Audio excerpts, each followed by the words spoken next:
Hi everyone, and welcome to my YouTube channel Chemistry Unfolded.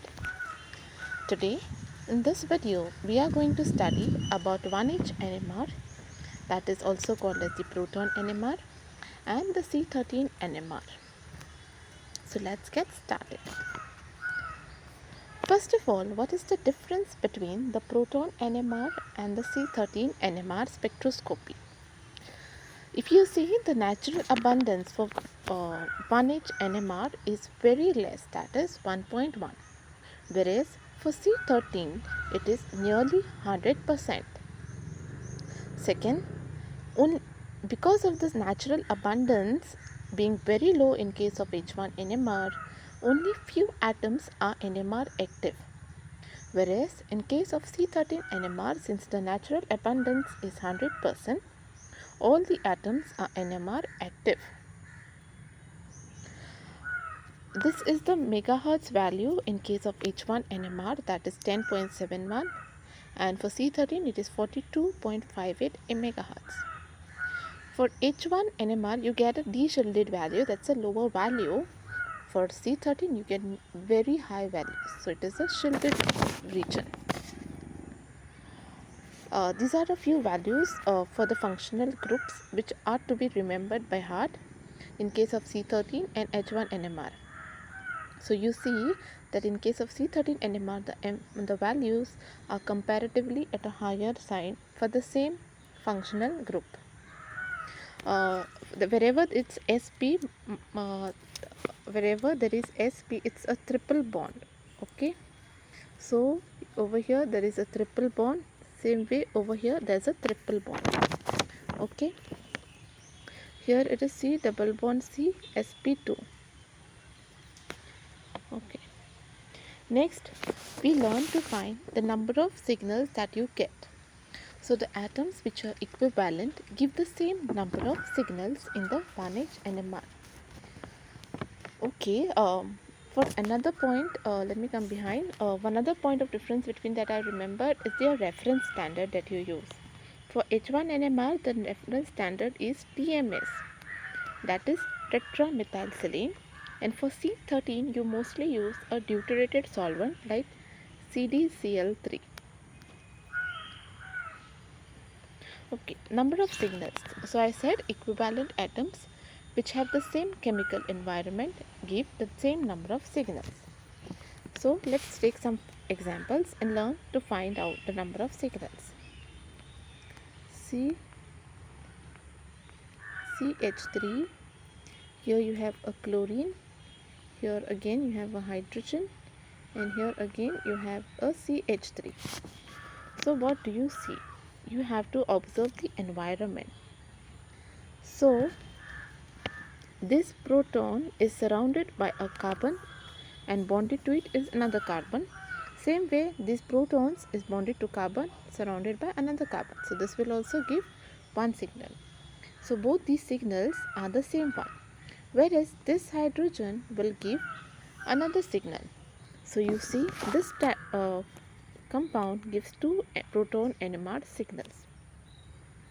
Let's consider the example of cyclopentanone. If you see cyclopentanone, these two protons over here, the two hydrogens that you see, and these two hydrogens that are there down, what you observe is that these hydrogens have a separate environment, these ones have a separate environment, and these ones have a separate environment. So what happens is that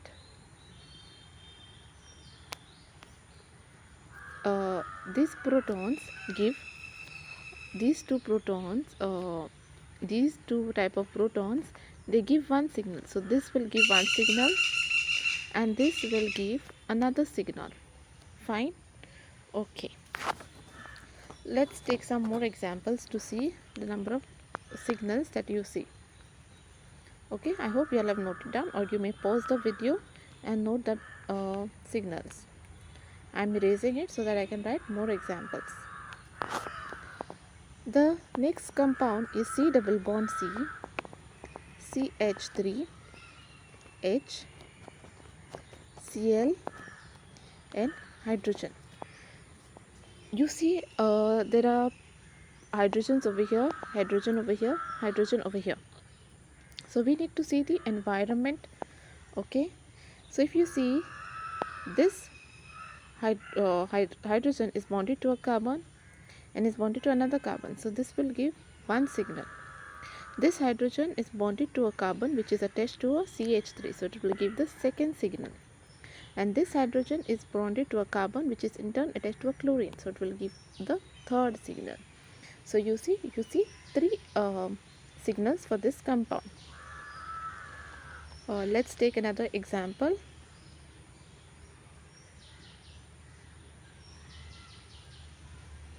Okay, you can also use symmetry elements like the plane of symmetry or axis to see the equivalent protons. Now if you see, I can see a plane of symmetry passing. That is, this is the plane which divides the molecule in exactly two halves. So this will give one signal, this will give one signal. So then this will give the second signal, and this will give the third signal. You can draw the molecule by attaching the hydrogens, then you will find the difference. Okay. Next question is, predict the number of signals for these three compounds. First is 1,1 dimethyl cyclopropane. So I'll draw the cyclopropane here, and they've said 1,1 dimethyl. That means the methyl groups are attached at the one position. So here you got your hydrogens. So let's try to assign the signals. This methyl is in the same environment with hydrogen.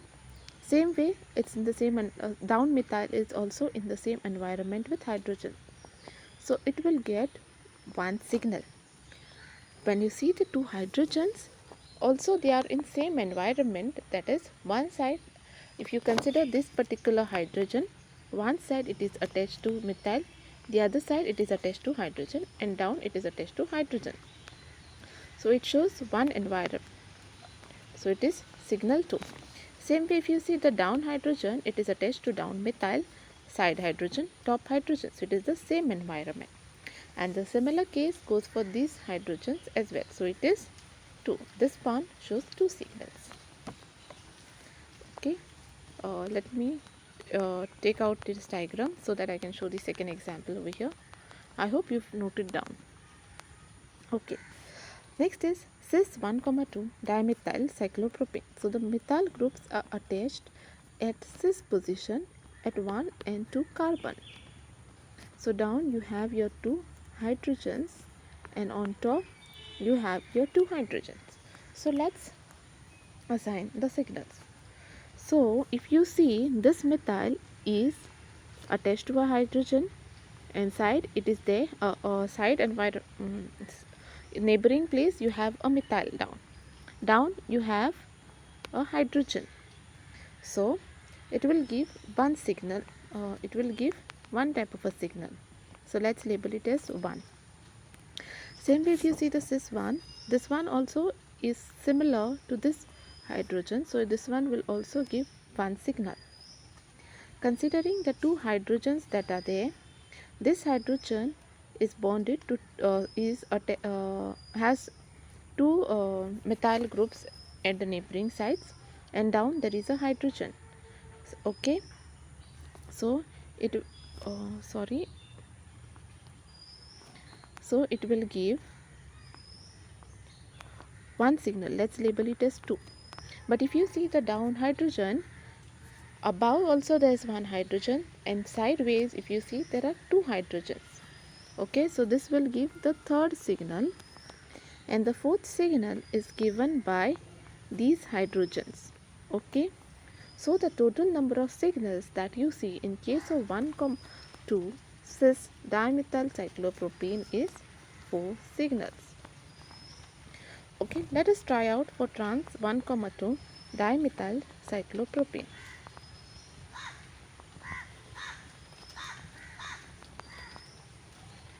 Trans meaning you have one hydrogen above, CH3 above, the other CH3 will be below. On top you have hydrogen here, you have hydrogen here, here you have hydrogen, here you have hydrogen. Okay, so let's start assigning the signals. Okay, so this methyl will get one signal because it is attached to this hydrogen on this side. Here also you have another hydrogen, and you have another down also you have one hydrogen. So this particular compound will get more signals. So this will get signal 1. Then if you see this hydrogen, see the environment, you have methyl at one side. If you see this hydrogen, methyl on one side, hydrogen on one side, down this hydrogen, so it will be 2. But if you see this one, hydrogen is on top, there's a methyl down, there's another methyl down. So it will give a third type of an environment. Okay, so it will give you the third signal. This hydrogen will again give a different signal because it is attached to this hydrogen and this hydrogen. So 4. Again here also there is a different environment. And 6. Okay, y'all can also solve this example and tell me if my the number of signals that I have obtained are matching with the ones that you have obtained. So what we have seen is 1,1 dimethyl cyclopropene gives us 2 signals. Cis 1,2 dimethyl cyclopropane gives us 4 signals, and trans 1,2 dimethyl cyclopropane gives us 6 signals. Okay, let us predict the number of signals obtained for 1,2 dichloropropane. So propane meaning 3 carbons. Here also your IUPAC nomenclature comes to use. 1,2 dichloro, that means at one position there is a chlorine, at two position also there is a chlorine. Fine. Okay, and here it is your CH3. The remaining empty spaces fill it by hydrogens. Let's start assigning signals. So this will get 1. The environment around these two hydrogens is completely different, so it will be 2 here because this hydrogen has 2 neighboring chlorines, but this hydrogen has 1 hydrogen and 1 chlorine, so it will be 3, and this is 4. So this one gives you 4 signals. Okay, predict the number of signals for methoxytoluene. So we know the structure of toluene. Toluene is nothing but a benzene ring with a CH3, and the methoxy groups come over here. OCH3 is a methoxy group. Now what I can see is I can pass a plane of symmetry like this. Fine. And here also I cannot pass it this way because here you have an OCH3, here you have a CH3, so that's not possible. Okay, so let's assign signals. So this will definitely give one signal. This is OCH3, so this will give me another signal. Now these protons have a CH3 inside and a hydrogens over here, so this will give the third signal both the places. And this has OCH3 at one side and hydrogens, and this will give 4 signals. Okay.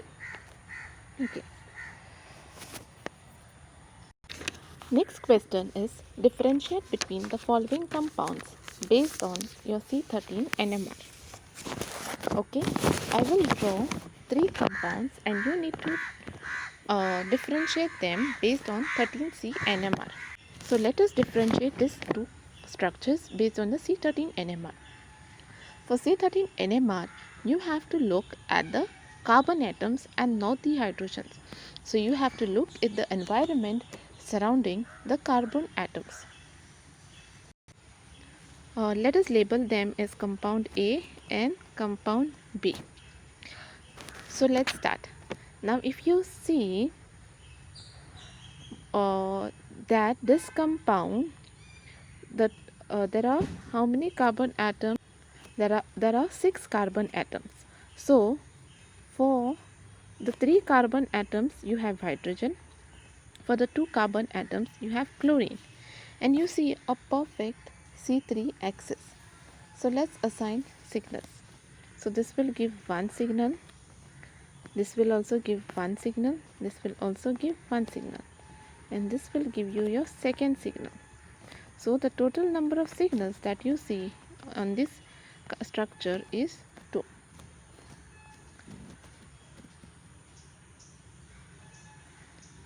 Coming to the second structure, that is B structure, then here you do not see any plane of symmetry or any axis passing by here and there. So here let us see the signals in compound B. First, you need to look at the environment surrounding the carbon. So now if you see this particular carbon, it is surrounded by chlorine, and here also and down it is surrounded by hydrogen. So this will give one signal. This fellow over here is surrounded by a chlorine at the side, and there you have your hydrogen. But if you observe properly, there is no symmetry element to tell you whether it has this carbons are equivalent or not. If you see in the structure A, you could see a perfect C3 axis which was making the carbons equivalent, but in this there is no such thing.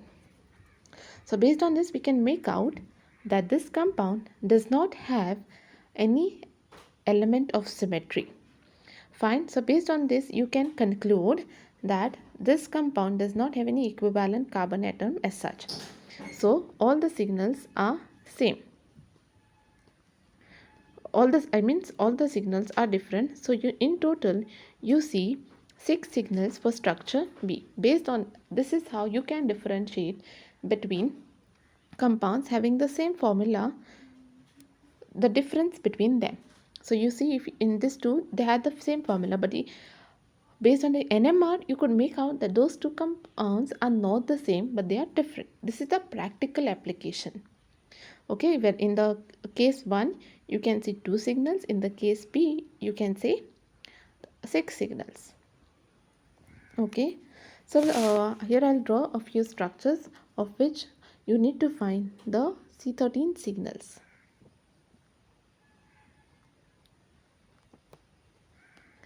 Okay, this is the structure. Now you see you have a plane passing from horizontally from this side, dividing this portion equally. So you can make out that this carbon over here is same as this. This is also the same, and the bridged head carbons are different. So you see you get 2 signals for this. Let's take another example.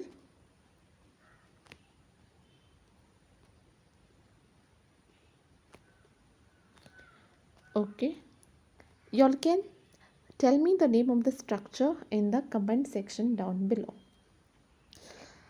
So let us try to identify the signals based on the C13 NMR.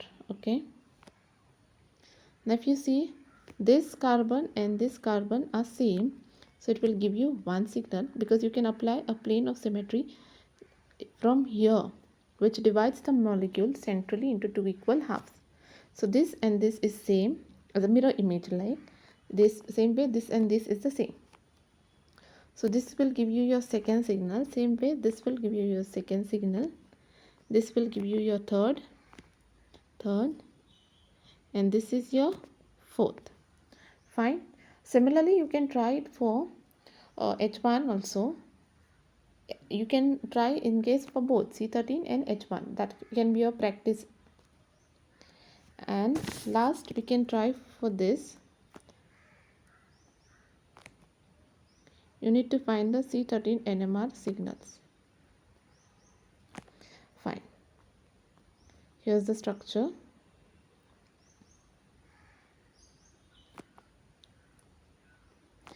Now you see there is a plane passing from here to here. So let's start labeling, finding the signals. Here, 1. This is your 1 signal. This is your second, third, fourth, fifth,